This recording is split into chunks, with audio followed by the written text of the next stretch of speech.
Hey, it's me, Mr. Barbell Lifter Guy again.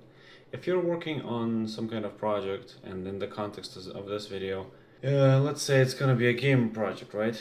So if you're working on a game project, and at some point you hit a task that you just absolutely hate working on, it can be anything. For me, for example, it's UI. I hate working on UI.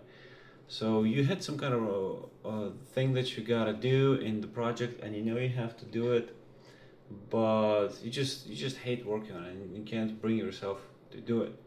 So if that happens, there are a couple of things I can suggest doing. Number one, view the project as an amount of hours that you have to work for until it's complete.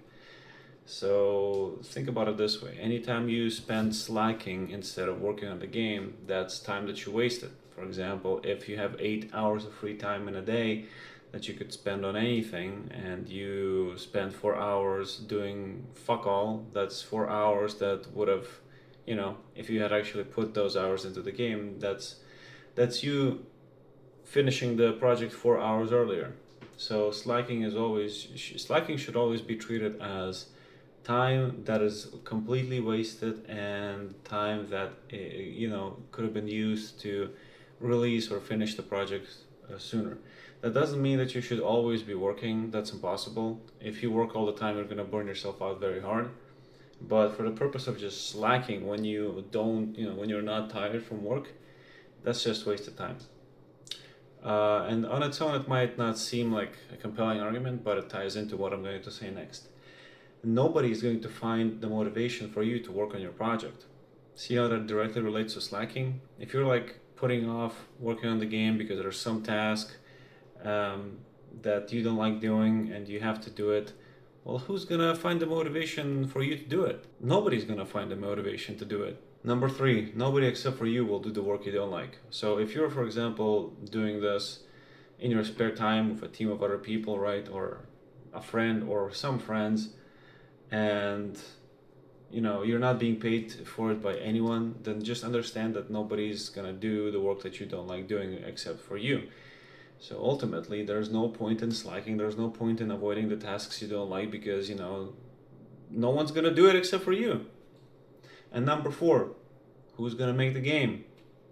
It's not your neighbor, it's not your friend, it's not anybody, it's you. So if you don't put the effort into the game, it's never gonna happen. It's as simple as that. And I think that a lot of, if not most, of aspiring game developers or aspiring indie game developers fail at this exact moment when they hit some tasks that they don't like doing, and they just drop the project entirely because, oh, I don't like doing it. Well, to be blunt, that's what separates the wheat from the chaff.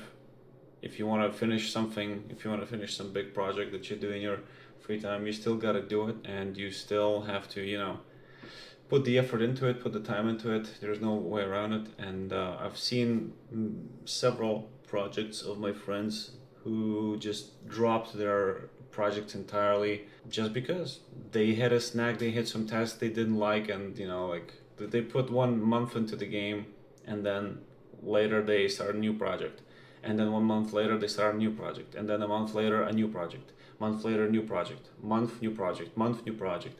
What do they have to show? Nothing. If any of those ideas were good and they actually stuck with them and finished them, that could have been bringing them money, but they didn't stick with it, they didn't finish it, no project. So this might seem a little bit harsh or whatever, but it's the truth. Who's gonna make your game except for you? Nobody. You're not gonna ask your neighbor or your neighbor's dog to do it for you, so might as well just stop slacking and start fucking working. That's it for this video. See you next time.